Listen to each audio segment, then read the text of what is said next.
canalisation devrait passer par là, mais quelqu'un est venu, il a acheté sa parcelle, il a conçu au-dessus de cette canalisation. Tout ce que nous sommes en train de connaître, c'est un problème de l'homme. C'est un problème de l'homme.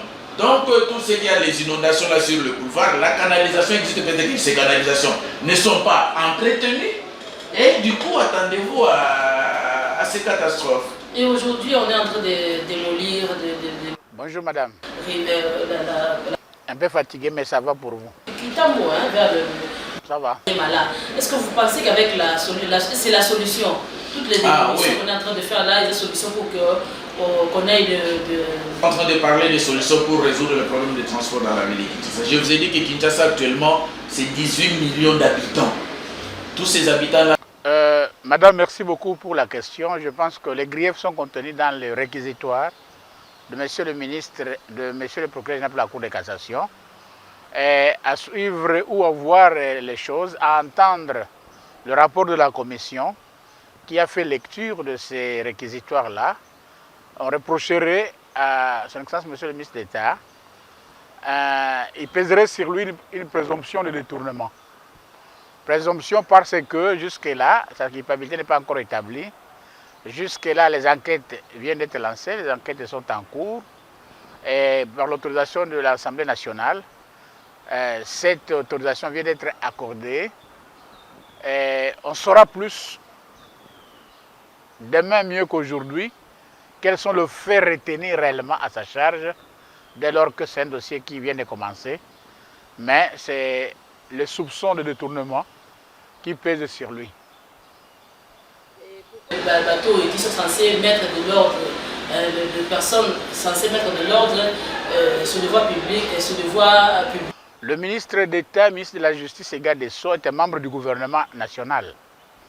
Et lorsque vous parcourez les dispositions pertinentes de la Constitution de la République du 18 février 2006, à son article 166, alinéa 2, on dit que tout les poursuites comme l'accusation d'un membre du gouvernement, autre que le Premier ministre, n'est-ce pas, ne peuvent être ouvertes qu'après l'autorisation à la majorité simple de membres composant l'Assemblée nationale. Donc, c'est une exigence constitutionnelle qui reconnaît au ministre national les privilèges de juridiction, c'est-à-dire la Constitution reconnaît au ministre national, aux membres du gouvernement national d'être justiciable devant la Cour de cassation. Et donc, en cas de fait constitutif d'infraction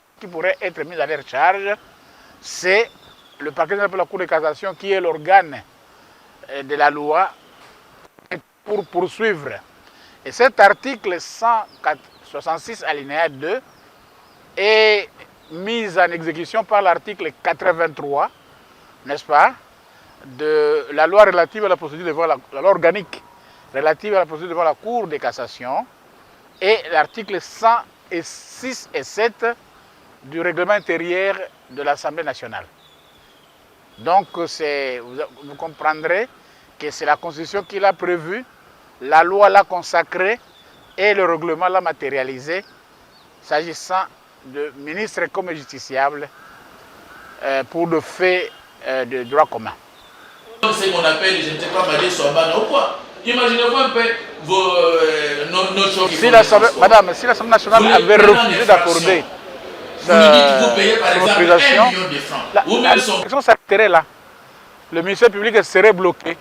Le procureur général pour la Cour de cassation serait bloqué, à moins qu'il reprenne son réquisitoire en l'étoffant davantage, en présentant autrement les faits pour convaincre l'Assemblée nationale. Parce que l'autorisation que l'Assemblée nationale devrait accorder ou qu'elle a accordée tire sa source de la conviction que se font les députés nationaux, d'abord membres de la commission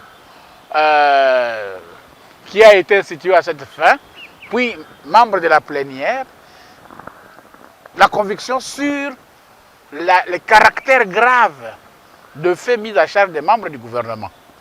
Et donc, s'ils estimaient que le fait n'était pas bien étayé ou le fait mis à la charge par le procureur sur un membre du gouvernement n'était pas vraiment, ne revêtait pas un caractère sérieux ou grave et qu'elle venait ainsi à refuser l'autorisation, l'affaire s'arrêterait là et le procureur serait bloqué.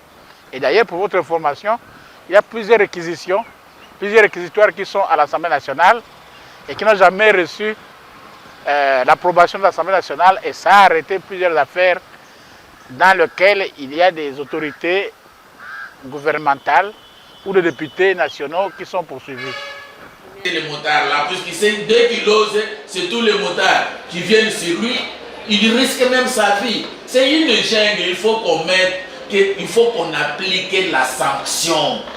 Il faut qu'on applique la sanction.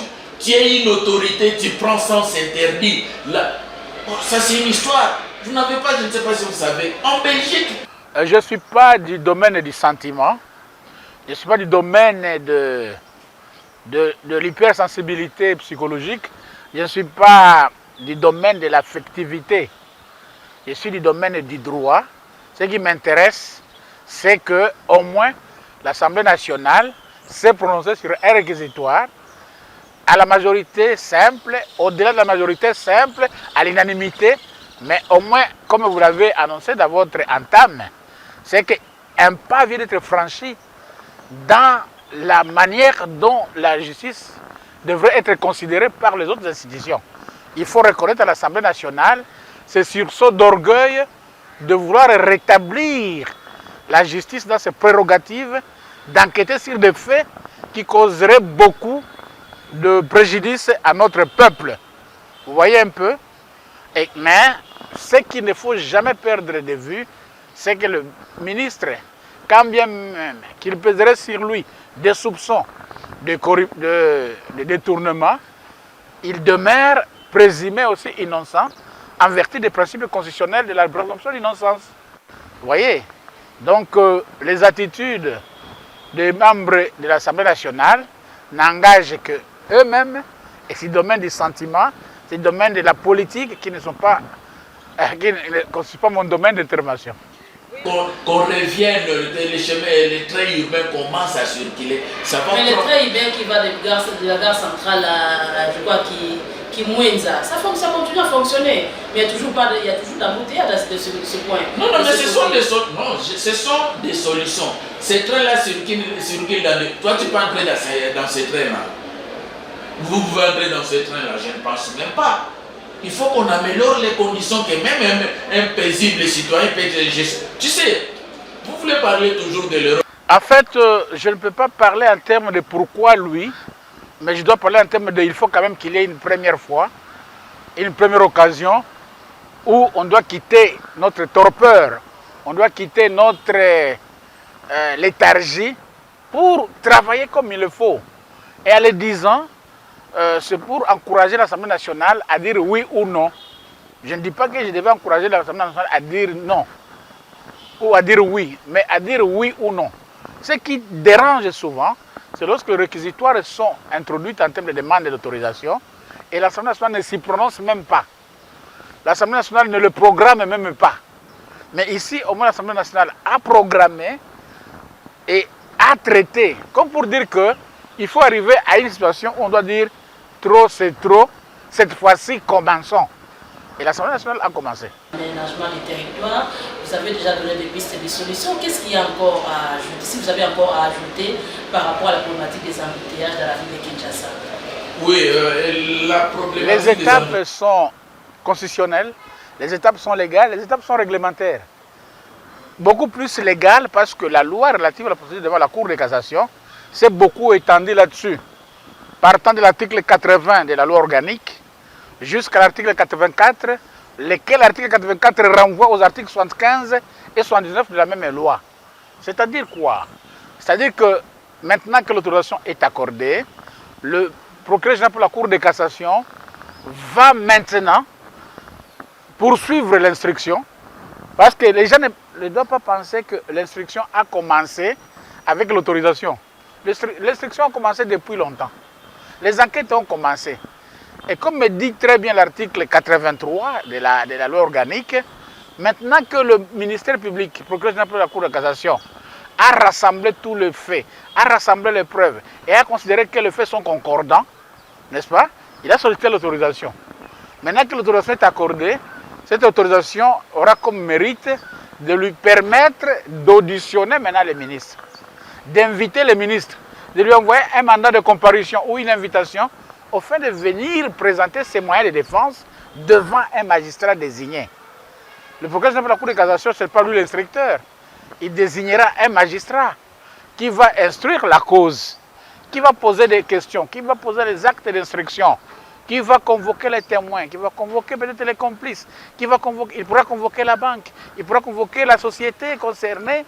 Et à ce moment-là, au cours de cette instruction, le procureur général, au regard de la loi, peut prendre certaines mesures, soit des mesures coercitives ou restrictives de liberté.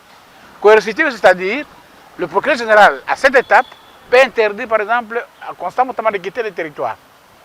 Le procureur général peut interdire à Constant Moutama de poser certains actes. C'est l'intérêt de l'instruction. Comment? Vous l'autorisez? Il a le pouvoir de lui interdire. Vous l'autorisez comment? Maintenant, l'instruction nécessite cela. Il a le pouvoir de poser des actes. Parce que la loi dit les actes coercitifs. Vous comprenez? La loi n'a pas dit tel acte, tel acte. Donc, il donne au procureur général le plein pouvoir d'apprécier lui-même quel acte il peut prendre qui serait coercitif. Vous voyez? Et même la conjonction qui arrive, on dit, est des mesures privatives de liberté. C'est-à-dire que la loi reconnaît au procureur général, à ce stade ici, le pouvoir de délivrer un mandat d'arrêt. C'est-à-dire de placer le ministre sous mandat d'arrêt provisoire. Donc, au jour d'aujourd'hui, ne soyez pas surpris demain après-demain d'apprendre, par exemple, que le ministre Moutamba a été placé sous mandat d'arrêt provisoire. Mais comme il s'agit d'un ministre qui n'a pas encore démissionné, mais qui est sous poursuite, la loi lui reconnaît le droit de bénéficier d'une résidence surveillée. Donc, placé sous mandat d'arrêt provisoire, on va le placer quelque part à résidence surveillée où il est en détention préventive. Vous comprenez? À l'issue de l'enquête, à l'issue de l'instruction, à l'issue de l'audition, le procureur général, s'il estime qu'il doit fixer l'affaire devant la Cour de cassation afin de voir son Excellence, Monsieur le Ministre, être jugé par la Cour de cassation, à ce moment-là, on doit lui enlever les immunités. À ce moment-là, lui aussi doit déposer sa démission. À ce moment-là, dépasser 48 heures de délai lui accordé par la loi, il sera considéré comme démissionnaire. Puis il n'a toujours pas eu de solution. Comment est-ce qu'on peut dire qu'on ne vous a pas écouté? Non, mais on ne vous a pas lu. Non, c'est ce que nous faisons notre travail, comme nous avons fait notre travail, et l'émission est suivie. Mais les émissions que nous sommes en train d'animer... Je pense que j'ai situé la question à deux niveaux. Au niveau de l'autorisation de poursuite, que les règlements appellent l'autorisation d'instruction, et l'autorisation d'accusation. Le procureur général de la Cour de cassation vient d'obtenir l'autorisation de poursuite. La loi parle de l'autorisation de poursuite. Les règlements parlent de l'autorisation d'instruction. Vous comprenez? Et pendant cette phase-là, le procureur général peut prendre deux séries de mesures. La première série, ce sont les mesures coercitives, donc les interdictions. La deuxième série, c'est la privation de liberté. Donc il peut placer ce mandat d'arrêt provisoire. Vous comprenez? C'est lorsque le ministre, le procureur général, veut traduire maintenant le ministre de la Justice devant le juge. Deuxième étape. Il rentre encore à l'Assemblée nationale, solliciter une deuxième autorisation, qu'on appelle l'autorisation aux fins d'accusation. C'est à ce moment-là, une fois qu'il a obtenu cette autorisation-là aux fins d'accusation, que cette même décision-là emporte l'immunité et oblige le ministre poursuivi à démissionner. Donc, pendant l'instruction ici, le ministre d'État reste ministre. Mais pour des raisons éthiques, lui-même peut démissionner volontairement. Et on l'encourage à faire ça. Pour des raisons éthiques, le conseil des ministres peut décider d'abord de sa suspension, à ne pas fréquenter le conseil des ministres. Pour des raisons éthiques, le premier ministre peut lui interdire l'accès pour des raisons éthiques. Il peut ne pas raconter, et à ce moment-là, par une simple lettre, on peut demander au vice-ministre de continuer à poser des actes ou on peut donner à un autre ministère régalien comme le ministère de l'Intérieur certaines tâches que le ministre de la Justice pourrait faire. Tout cela pour lui éviter d'obstruer les enquêtes. Il ne doit pas obstruer les enquêtes. Petit problématique à la souffrir. Et ça, comme conséquence, au moins le même rendement, et comme ça, les madame, on n'aura pas un bon rendement. Je dois arriver au bureau pour travailler à 8h, mais tu arrives comme ça, les embouteillages. D'ailleurs, je ne sais même pas s'il y a encore les listes de présence, et on est arrivé à 8h. Qui va, puisque lui-même l'autorité arrive. Madame, mais je pense que ici, mon rôle pédagogique, c'est de parler de la procédure, comment ça va se passer de manière pédagogique. Je ne veux pas entrer dans les dossiers pour dire par tel acte il a violé. Moi, je ne suis pas là le juge, je ne suis pas le magistrat instructeur, encore moins le juge de son Excellence Monsieur le ministre d'État pour dire que là il a violé, là il a abîmé, là il a détourné. Non. Ça c'est du domaine du magistrat, mais au moins il revient au seul magistrat de démontrer à Moutamba que là tu as violé, là tu as abusé, là tu as commis une infraction, là c'est une faute administrative, mais cette faute administrative constitue un fait infractionnel. Ça c'est le magistrat devant qui il va comparaître et devant qui il va se défendre.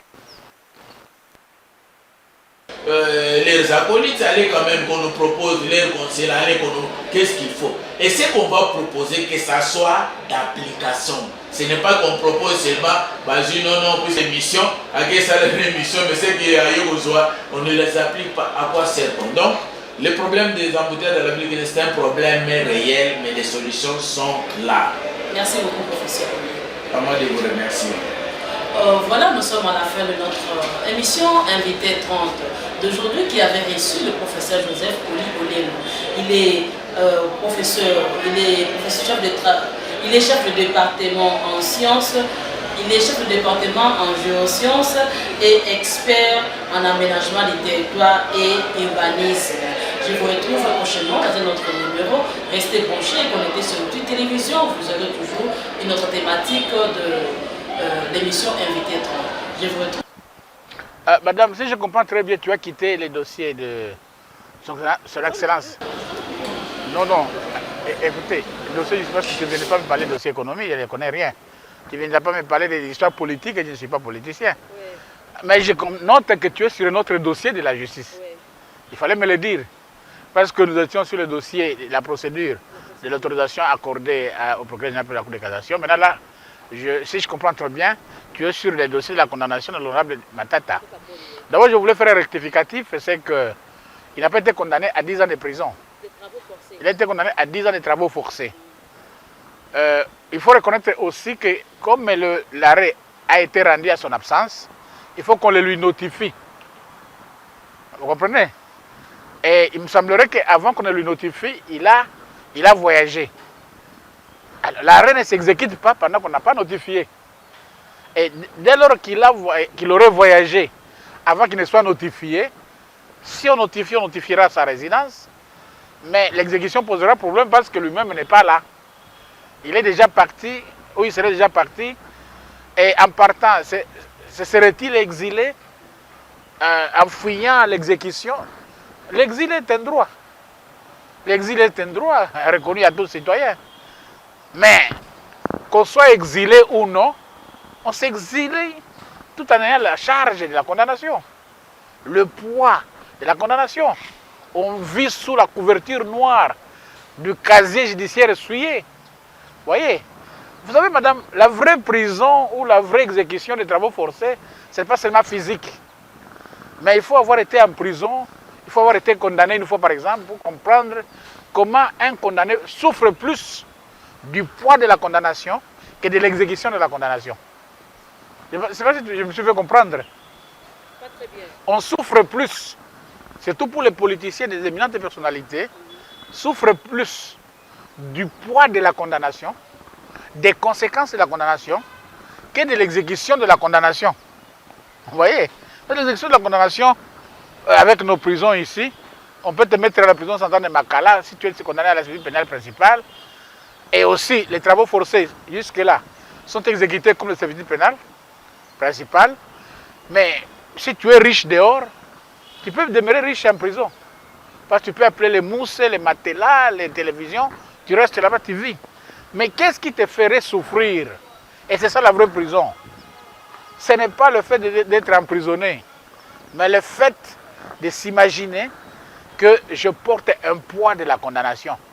Lequel poids de condamnation vous empêche l'exercice de votre vie civique.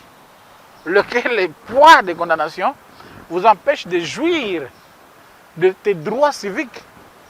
Vous comprenez? Parce que lorsque vous êtes condamné, il est difficile de jouir des droits civiques. Encore que, outre la condamnation aux travaux forcés, cette privation d'exercice des libertés de droits civiques devient même une condamnation complémentaire. C'est-à-dire que c'est après avoir purgé les 10 ans que la condamnation complémentaire commence. Oui, ça dérange. Et pour quelqu'un qui trouverait sa joie dans une élection, pour un élu, on lui dit que désormais, pendant plus de 15 ans, 20 ans, tu ne seras plus éligible. Vous voyez ce que ça représente dans un pays démocratique? C'est une sanction plus grave que rester à la prison centrale de Makala, ou à Munzenze à Goma, ou c'est pas moi à Matadi. Vous voyez? Donc, la Cour constitutionnelle, à travers le procureur général pour la Cour constitutionnelle, prendra des dispositions d'exécution selon les moyens légaux à sa disposition, mais exiler ou fuir, c'est un droit. C'est un droit. Pour un élu, qui ne sera plus éligible. Dossier juridique, madame. Là, si vous parlez de dossier politique, je vais me mettre debout, je pars. De Makala, ou à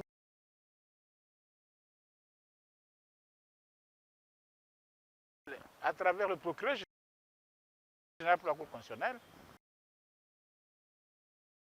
exécution selon les moyens légaux, exiler ou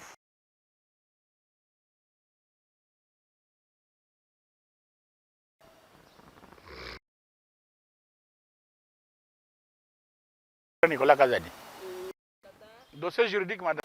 Aujourd'hui député national.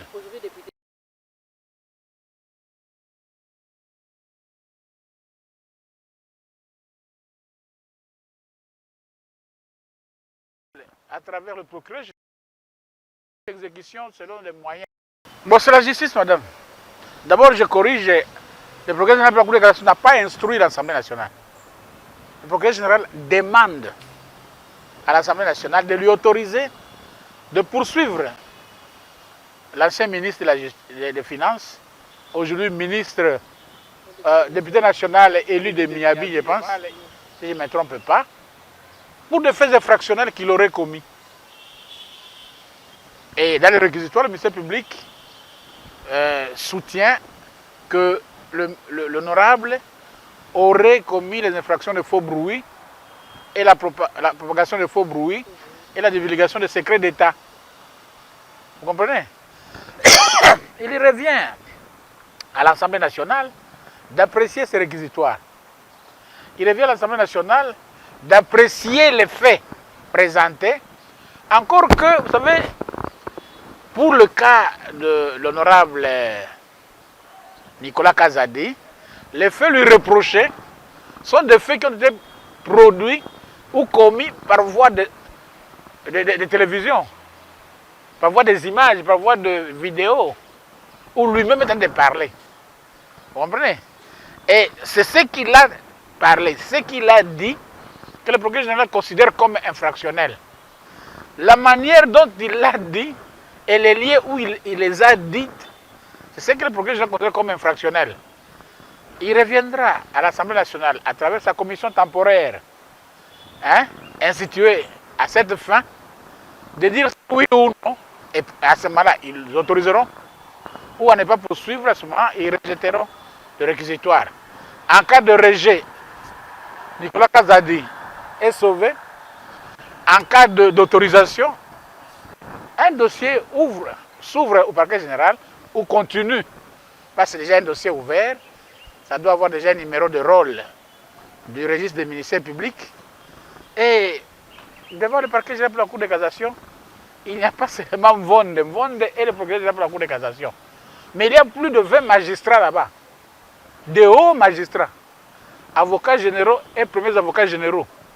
À l'un ou à l'autre, le dossier sera confié ou est déjà confié pour instruire ça aussi conformément à la Constitution, à la loi et au règlement. Maître, on ne dira pas qu'il n'y a plus de liberté d'expression, parce qu'il s'est exprimé dans une chaîne de télévision devant une journaliste. Il n'a fait répondu aux questions de journalistes. Et ça pose problème. Là, ça empêche la liberté d'expression. Comme je parle avec toi ici, c'est la liberté d'expression. Mais lorsque je parle avec toi, suis-je autorisé de violer la loi sous prétexte de la liberté d'expression? La Constitution garantit la liberté de l'expression sous réserve du respect de la loi. Vous comprenez? Alors, usant de votre liberté d'expression, de vous injurier les gens, vous commettez l'infraction de diffamation, d'injure publique. Sous la casquette de liberté d'expression, vous imputez des choses aux gens. Vous êtes poursuivi pour la calomnie, pour la dénonciation calomnieuse. Vous voyez un peu ça? Sous liberté d'expression, vous incitez les gens à la violence. Vous commettez l'infraction. La liberté d'expression doit s'exercer conformément à la Constitution et beaucoup plus en tenant compte du sens des responsabilités dans le strict respect de la loi. Mais en le disant, je ne dis pas que Nicolas Kazadi a commis une infraction ou non. Je n'en suis pas juge. J'ai répondu à vos questions en tenant compte juste des besoins de la pédagogie procédurale pour éclairer ceux qui vont vous suivre et c'est tout. Le reste, c'est le fond, c'est du domaine du magistrat lui-même. Mais au moins, la question peut-être que vous aurez dû me poser, mais pourquoi pour le moment ça afflue comme ça? Pourquoi ça afflue comme ça? À un certain moment, il faut se réveiller. Vous avez dit, vous de la presse surtout, que notre justice est malade, que notre justice est ceci. C'était même la question. On dirait que la justice est en train d'être guérie. Par toutes les critiques, se met debout et dit, oh, voilà, nous lançons. Comme pour vous dire quoi, madame? Si on laisse à la justice de faire son travail, mais les gens vont tomber beaucoup dans le filet. Et voilà pourquoi on a toujours peur de la justice. Voilà pourquoi on ne laisse jamais la justice libre. Vous voyez? Excuse-moi de parler comme si j'ai conclu, alors que tu ne m'as pas encore dit si on a terminé. Non, on n'a pas terminé. C'était juste ça. C'était la question suivante. Aujourd'hui, on va dire que non, la justice est en train d'être guérie. De se réveiller peut-être. À voir comme on a dit que la justice est dans le combat.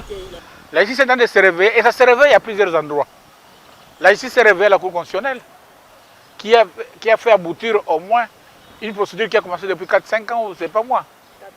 4 ans. La justice se réveille par telle ou telle décision du Conseil d'État. La justice se réveille par telle ou telle décision de la Cour de cassation. La justice se réveille par telle ou telle procédure du procureur pour la Cour de cassation. Ainsi de suite. Vous voyez? À un certain moment, on a voulu me terroriser le procureur pour la Cour constitutionnelle. Mais il a tenu bon jusqu'à requérir. Vous voyez? On a voulu terroriser à un certain moment le président de la Cour constitutionnelle en lui traitant de tout, en disant même qu'il y aurait des soulèvements au Maniema. Est-ce que vous avez vu un soulèvement au Maniema? Tout le monde a besoin de la justice. Et personne ne peut être utilisé par un citoyen pour chercher par le bruit, par les manifestations, à l'innocenter, là où il a seul le devoir de se défendre sans qu'il ait tambour ni trompette. Vous comprenez? Parce que, comme je dis encore, la rue n'innocente pas. La manifestation publique n'innocente pas. Le fou ne l'innocente pas. On est innocente que soi-même par la preuve qu'on est innocent. Merci. Merci, maître. Nous allons lentement et sûrement vers la fin. Maître, toujours dans le sens pour dire que non, la justice aujourd'hui s'est réveillée, commence à se réveiller dans tel ou tel domaine. Et je ne sais, vous êtes satisfait du réveil de la justice? Bon, moi personnellement, j'ai vécu là-dedans. J'ai vécu dans le monde de la justice.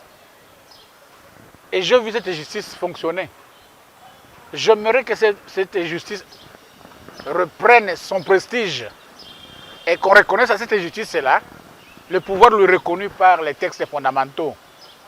Ici, la Constitution, la loi organique, les lois organiques ainsi que les différents règlements intérieurs de haute juridiction. Moi, étant là-dedans, je n'aimerais pas être avocat en face d'une justice faible ou affaiblie. Non, j'ai besoin d'avoir une justice forte qui élève une nation, en définitive. Parce qu'une justice affaiblie, affaiblisse l'État. Ça n'élève pas une nation. C'était parmi les résolutions des États généraux de la justice. C'était parmi l'une des recommandations. Si tel est le cas, le père des États généraux pour les dernières assises devait en toute humilité se dire cette justice que je voulais que ça puisse se réveiller. Et comme ça vient se réveiller sur moi, hein, je dois rester calme et attendre que le réveil puisse produire ses fruits sur moi. On ne peut pas s'acharner contre la justice qu'on a voulu être debout. Vous voyez un peu ça? Donc, que ce soit les états généraux de la justice, que ce soit les résolutions des dernières assises du Conseil supérieur de la magistrature, tout le monde aimerait que les choses reprennent et beaucoup plus qu'on dote nos structures de moyens financiers, outre qu'on peut doter aussi nos structures de moyens psychosociaux, avec la reconnaissance de ce que chaque structure mérite par rapport au travail à faire. Et maître, où en sommes-nous avec les recommandations des assises sous le Conseil supérieur de la magistrature? Bon, le Conseil supérieur de la magistrature est en train de faire la mise en œuvre pratiquement de ces résolutions. Parce que vous savez que parmi ces résolutions, il y a celles qui dépendent du bureau, il y a celles qui dépendent du gouvernement, il y a celles qui dépendent de son Excellence Monsieur le Président de la République.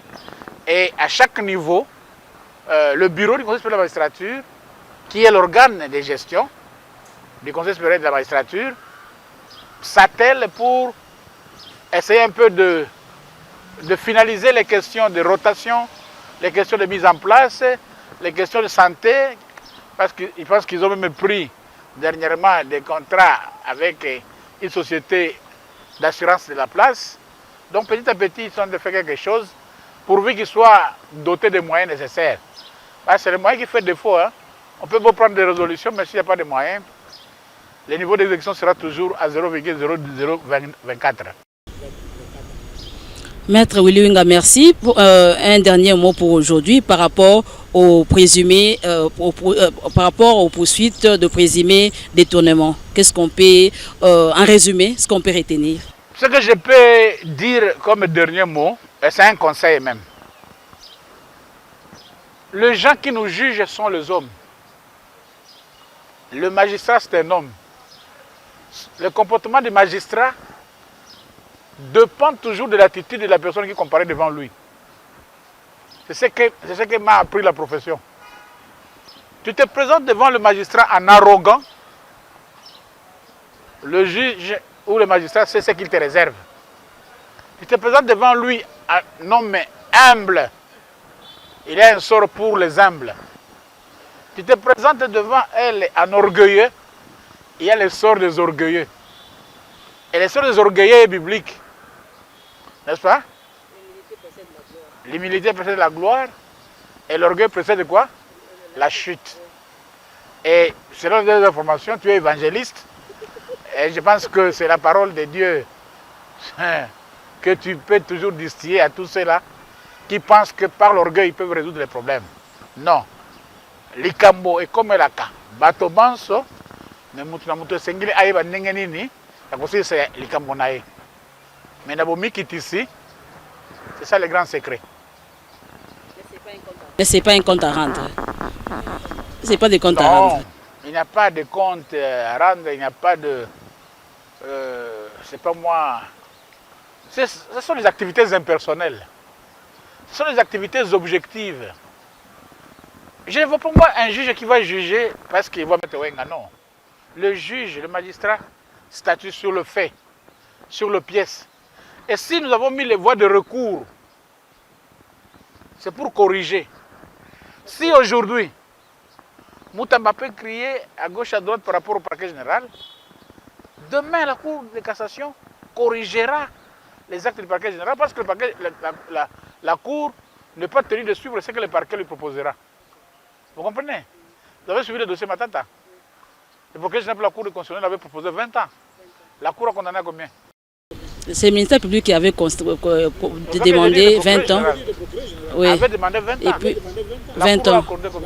La Cour a accordé 10 ans. Ça. Donc, le juge n'est pas tenu par la position du parquet. À tout niveau, on peut corriger.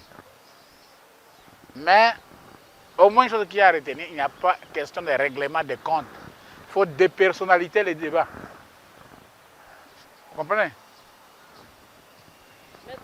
Maître Willy Wenga, merci. Je vous remercie et je remercie tous vos téléspectateurs et beaucoup plus votre direction, vos patrons. Je les salue beaucoup. Ils vous aiment beaucoup. Je n'ai pas de choses à vous donner, je n'ai rien, je n'ai jamais détourné, je n'ai rien, mais j'ai ma disponibilité à vous accorder. Toutes les fois que la route ne s'érige pas à l'ennemi entre nous. Lorsque je parle de la route, vous avez compris, les embouteillages. Je vous remercie. Ça nous va droit au cœur. Voilà, fidèles téléspectateurs de Rupture Télévision, à travers l'émission Invité 30, nous sommes à la fin de notre émission qui avait reçu pour vous sur ce plateau Maître Willy Wenga qui nous a reçus. Voilà, je vous retrouve prochainement dans un autre sujet, une autre thématique. Son jardin, pas judiciaire, c'est politique maintenant. Dans le jardin du centre culturel Boboto. Voilà, dans le jardin du centre culturel Boboto, c'était l'ambiance, hein, vous savez, l'ambiance entre Maître Willy Wenga et nous, voilà. Je vous retrouve prochainement dans une autre thématique et un autre numéro. Quant à moi, je vous dis merci à l'équipe technique, je vous retrouve prochainement.